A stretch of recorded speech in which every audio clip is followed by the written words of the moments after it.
Frontières, l'artiste doit toujours créer et transcender. La culture Sénoufo a inspiré cet artiste graveur, originaire de la région d'Abangourou. Aboua a décidé de pénétrer l'univers mystique de la civilisation des Sénoufo.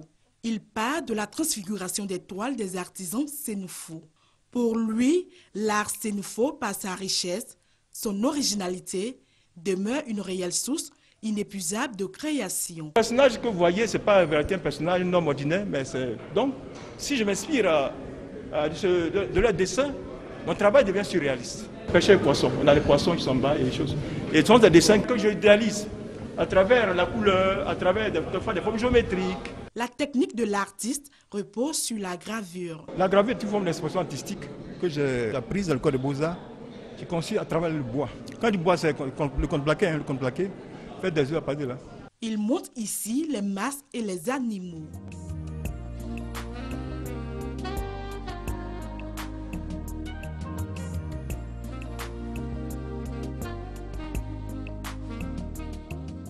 Passionné de l'art Sénoufo, Aboua Kwaku est un graveur de talent voué à un grand avenir. Les travaux que nous venons de voir aujourd'hui, monsieur Aboua, sont d'une grande valeur, de grande qualité.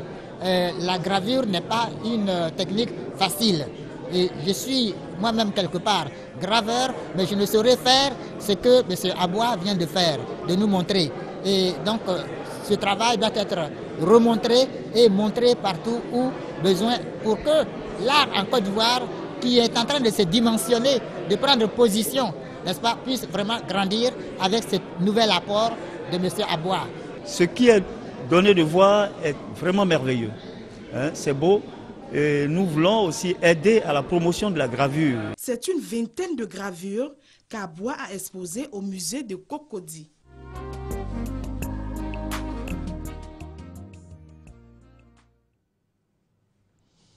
Voilà, nous allons donc faire place à l'art également sur ce plateau, avec la permission de l'imam Yao Mohamed de la mosquée Al-Amin de Koumassi-Ramblay, qui est toujours en notre compagnie. Je suis maintenant avec monsieur Justin Oussou.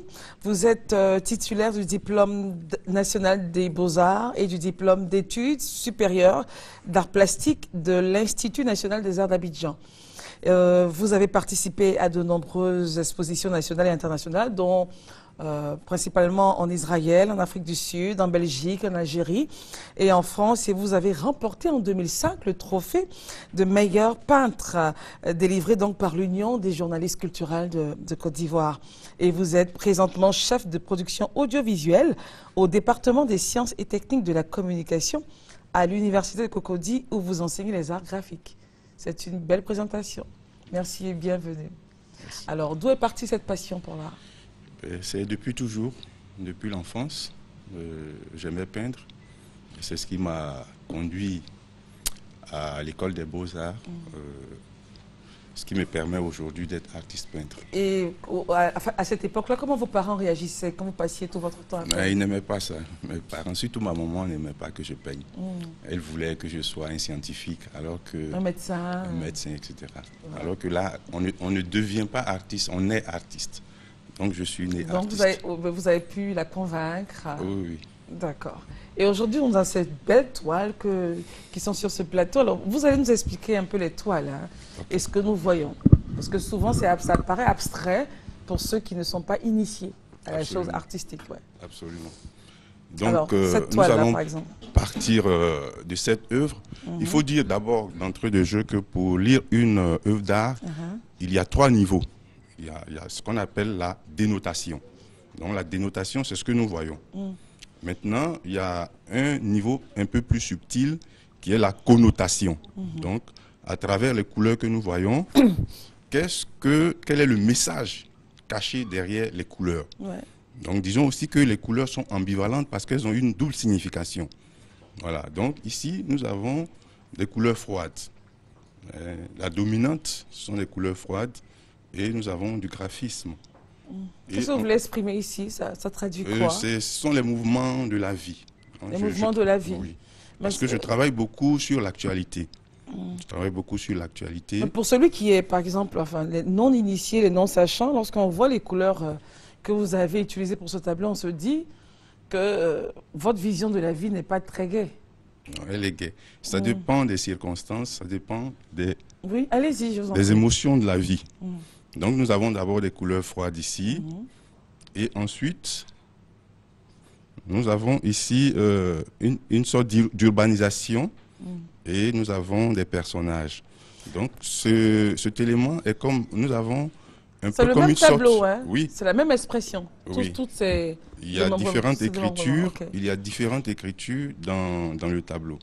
En fait, ce tableau-là, lorsque vous voyez, il y a 6 tableaux différents qui constituent un seul tableau. Ok. Donc, chaque tableau étant autonome, mais c'est l'ensemble qui crée l'harmonie. C'est-à-dire que moi, Imam, je ne sais pas si vous serez d'accord avec moi, ce tableau-là, cette pièce-là me fait penser à une cité céleste.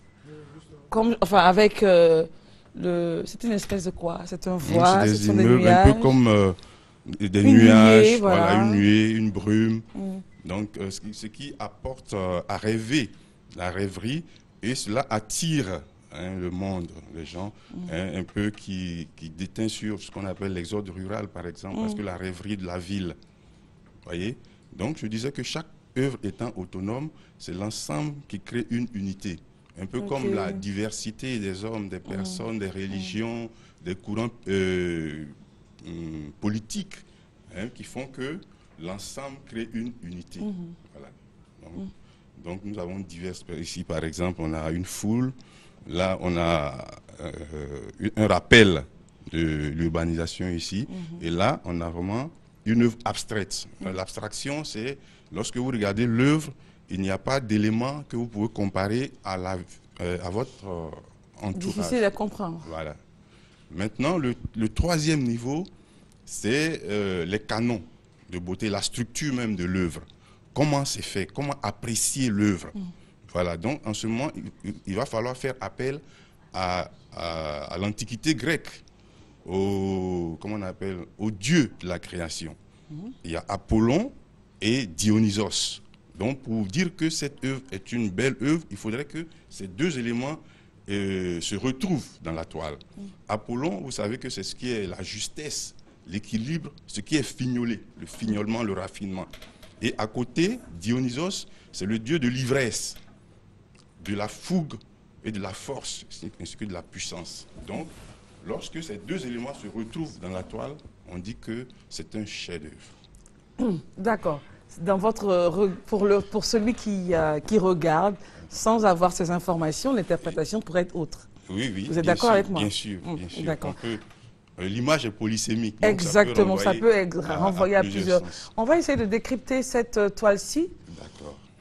Mais vous n'allez pas rentrer pour laisser la caméra, voilà. Ah, donc, juste, voilà, expliquez-nous. Bon, cette œuvre est inspirée de la venue du président François Hollande en Côte d'Ivoire. Okay. Vous savez que hier, il a été élevé au rang de chef traditionnel. Oui. Et on l'a baptisé So Ake Mobio. Mobio, voilà. Oui. So Ake Mobio. Donc, c'est un souvenir de son passage en Côte d'Ivoire. Et vous savez que il a été élevé chef traditionnel.